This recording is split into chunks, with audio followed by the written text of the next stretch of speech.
So, Ademo, you were released from Manchester jail on Thursday, October 11th at 4:45 a.m. Why so early in the morning? Well, it's interesting. Like I spent 92 days in the Hillsborough County House of Corrections, which is shortened Valley Street, is what everyone else calls it.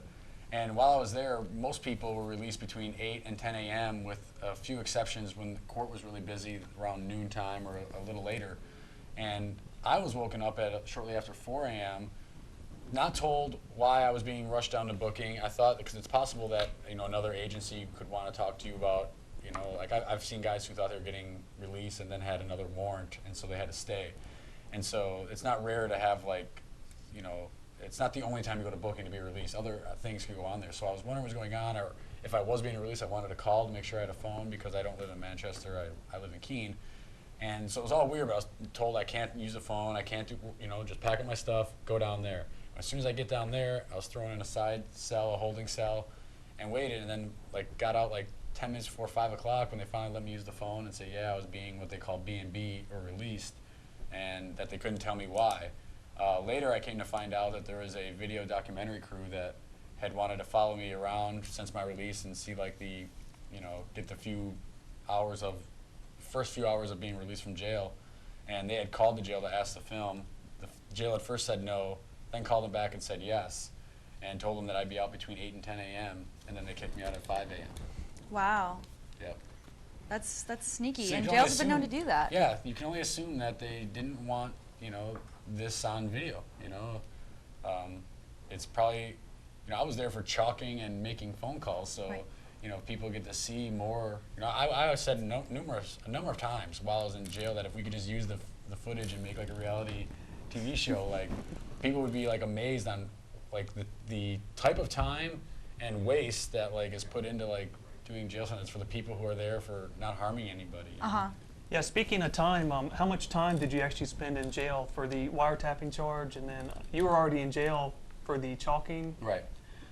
Overall, I did 92 total days. I was sentenced to 60 for the chalking, but with good behavior, it's 40, and I had 3 days of pretrial credit, so it was 37. And then I was sentenced to 90 days for the wiretapping, and with good time, it's 60, and then 5 of those days overlapped with the other one, so they ran concurrently. And so, which is why I served 92. Though with the wiretapping, I now have a clause of good behavior. Well, with the chalking as well.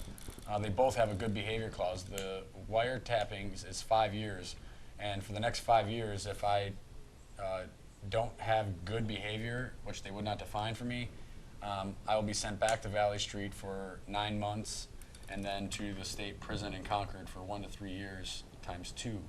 So. Oh my goodness. Yeah, and then I'll also, for the chalking, if I don't behave for the next 2 years, be sent to Valley Street for 10 months. So What does it mean to behave? Just not break any laws? Well, they Speeding ticket? Are you going back in? They said that there could be ways to have hearings, but as I learned with the chalking case is that the reason why I was put in jail is because they sent the wrong letter to the wrong address. So the envelope, the letter inside, had my correct address, but the envelope on the outside had a wrong address. In fact, it's an address that doesn't even exist. And so they supposed to have a trial, and then they mailed it to the wrong address. So Michael Valentine said in order to enact he's the prosecutor, in order to enact a suspended sentence, he would first have to do it. Now, he could probably get me all the way to a jail cell without me having to do anything, but I could then file an appeal for a hearing. And so I should have a time to make my point of why I should or shouldn't be in jail, or why whatever ridiculous reason. But with my experience in the state, they don't always need so much, reason. They can just do. Now, you're actually trying to appeal the felony conviction at the moment. How is that actually going? What is the status? Yeah, well, while I was in jail, a great guy named Brandon Ross, he came to visit me. He's a lawyer out of Concord, and he asked me if he could represent me for my appeal pro bono. For me, my mindset for the trial was to go in there and just speak the truth, that if I had harmed somebody, I was more than happy to make right with them, but I just wanted these people to come in and say how I've done them wrong. If I broke Allie's window, she would have someone who could say it cost me $200 to replace this, do whatever, and she could want double or whatever. We could have a conversation to make her whole. And if I had done something like that, disrupted somebody's life or property, I would like to make them right. But that wasn't the case here, so it's kind of it's a lot more difficult when the state seems to be the victim, and So do you think that that appeal will go through well? well, the appeal, it just depends. I mean, I'm letting him do his thing. I kind of did my own acting when I spoke the truth. I don't know. Like, anything's a toss-up when it comes to, like, courts. There are some very solid points Brandon's making. Like, they've charged me with the felony, which was, wrong, because I was a party to the phone conversation. But I don't know about their legalese. All I know is that with common sense and, logic, that didn't seem to work for the court, and I hope that maybe the Supreme Court will see that, but maybe they won't. So, and they've already served the time, so it doesn't really matter. so I happened to go to your trial leading up to your jailing, and you were making a case for jury nullification. Did this case and the way it turned out, did it affect your view of jury nullification? Do you still think that there's hope for that, which is that jurors could use their conscience when they're voting on whether or not someone should, be punished for committing what the state deems a crime? I mean, I don't know if I had much faith. I predicted the jury would find me guilty to begin with. I think if more people would take the approach that I took in the trial, just like trying to, ABC it as opposed, because it's very complicated to go through a trial. There's motions, like pretrial motions to like drop cases, like relieve certain witness or testimony to get certain witnesses or testimony in, and it could be, very tiresome to go about it the right way, which is why there's this whole profession called lawyers. But not that that's much better to help, but I had a lot of time to think of ways I could have done better or shouldn't have done some things, and I wish I would have sold jury nullification more or did something. But at the end of the day, I think I was proud with how I handled it and what I did. I just think it's going to take more examples.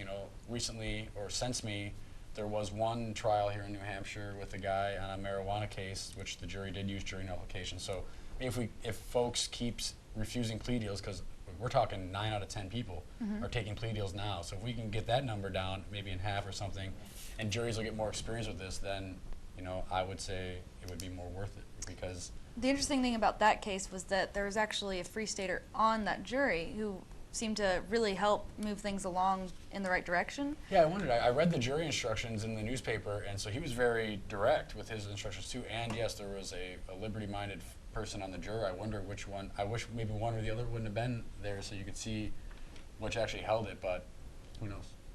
Yeah, one thing that was shocking, I guess, about the trial to me, when you'd ask the victims of your so-called crime, like how did I actually damage you? How were you victimized? Like when you watch TV and there's a court case, and let's say they have the little girl and pointing to the doll, showing how the person, Right. damaged them, or they're describing how someone assaulted them, and like it was just shocking that they would object to that to me. And yeah, that's right. By objecting, you mean the state would object not allowing the witness or the victim to answer the question. Like if I was on trial for driving my car through your house, like they would object to you testifying to the damages or to the contractor who put back together your living room or home from stating that claim. And so yeah, it's really weird. And I call it black magic, And if you don't know it, that's what it is. It's black magic. So. Which is interesting because that's what the prosecutor was accusing you of Yeah. for speaking your principles, basically. I know the whole world would be lawless if I was just allowed to make phone calls to public officials who were trying to cover an incident of putting their hands on a child. What is it like to be, it's one thing to be in a debate with someone and want to sort of interject and be like, well, you're misrepresenting my ideas, and not be able to because it's kind of rude. But when your freedom's on the line, what is it like to be there and hear someone try to villainize you when you know that you're a good person and that you shouldn't be punished for what you've done? How hard is it to be quiet and just watch that happen? Like before, I would have said it's not so bad, but with Michael, it was a lot more personal than it's ever been, because he got to come visit me in jail because I was my own lawyer, so he'd come see me and we could actually talk. And a lot of those conversations he did use against me of like my beliefs and other things. And so these were things I weren't prepared for. Like I had a way to go about my trial, and he threw me off like that. And it was kind of like I didn't get like pen and paper to like jot down notes back during a break and stuff like that. I was taken to a cell. Right, you weren't planning on using stuff he had said in conversation. Right. And so it was really weird, and it took me off, and it made it like it got my mind thinking like, you know, and then I was getting a little frustrated. Can't trust with him. Right, and so I don't know. I had one DA in Mississippi who was like, my grandma, if she were here right now, and not involved in this incident at all, she'd say these boys, talking to me and the co-founder Pete Ayer, like these boys are up to no good, and it's like. So like he made that personal, like, but it was fabricated completely. This guy was kind of using things that we had talked about, so it hit a little closer to home. So it's hard to like, you know, be up against somebody who is like in conversating with him, he understood what I was saying about the expectation of privacy and these other things, and that my philosophy, takes it even further. But he would say that he understands like this chunk of it, this sliver of it, but then use the rest to like. Essentially lock me in the place that's like the worst. It was a little rough, but what can you do? Well, what is it like to be freer now? Freer? Oh, it's a lot better. I mean, you definitely get to learn to appreciate the small things. So there was like a little what? stuff.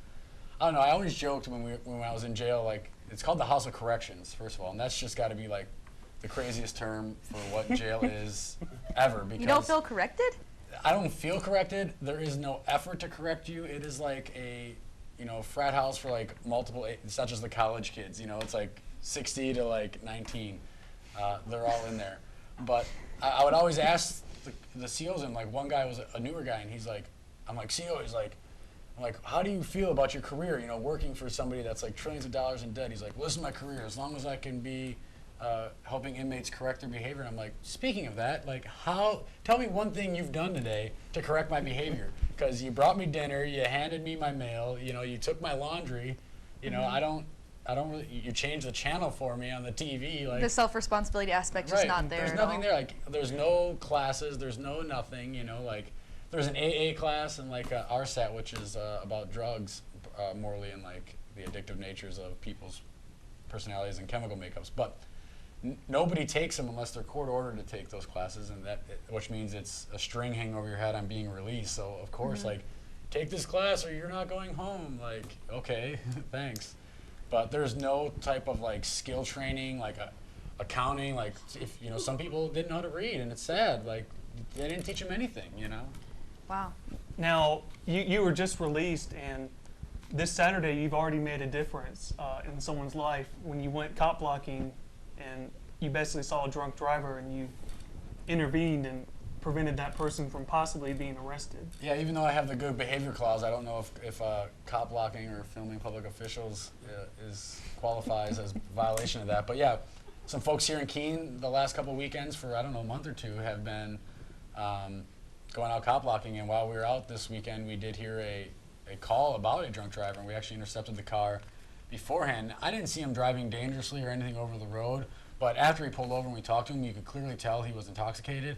And so we just thought it was best to probably offer this man, hey, you ride, and his passenger can ride in our car, and me and another person drove his car home, and it was like a half hour away. So he was really thankful on the way home. He was like, I appreciate it. You guys don't know me, and he wanted to give us money, but he didn't have any funds on him. We're like, we're not doing it for that, and that we just appreciated, having the opportunity and him trusting us enough to, use this option as opposed to like him getting arrested, then tying up, some public servants of the police times who may or may not have a crime with violence at that moment, going to a jail, filling up a bed that, again, if he hadn't harmed anybody, there's no point in him being in there, missing work, not being able to maybe shop at local community, stores and stuff. And, now instead he went home, got to sleep, got back to work, and is probably being a productive member of society still. Yeah, that's like, I was thinking like, let's say a police officer did that approach. Instead of handcuffing them and taking them, booking them, and we're going to take them to jail, why not try to diffuse the situation and say, look, I'm going to call my buddy, he's going to drive your car home, we're going to take you home, don't go out again tonight. Right. Even if the cops don't offer to do it free of charge, they could still offer to, be like, you could call a cab or whatever, I'll let you go home, but I just can't have you driving in this condition. Yes, that would be much more, I'd argue, useful for the community as a real service as opposed to what they claim as a service. Yeah, while I was in jail, I obviously had a lot of time to read, and so one of the books I read in there was the Death of Common Sense, and it gives you like, it talks about like a number of scenarios like that where like these people try to build a homeless shelter, and then too many city ordinance violate, codes and regulations end up saying, well, forget it, we're better off just buying sandwiches and handing them out, which doesn't actually help the homeless like get homes or like achieve stability. It just feeds them for this X amount of time. And so they actually decided, due to this, the long-term help isn't worth it. And a number of scenarios like that, again, like you were mentioning with police, they would just offer to call somebody for these rides homes. A lot better community good could be done than the negatives that it imposes. So what are your plans for the future, Ademo? I don't know. Right now I'm just starting to get my center again and enjoy some time with the folks I love and miss. And I'll always be active. I don't think I can ever go back to being a submitful slave or whatnot. So we'll see what happens. We look forward to see what comes from you in copblock.org.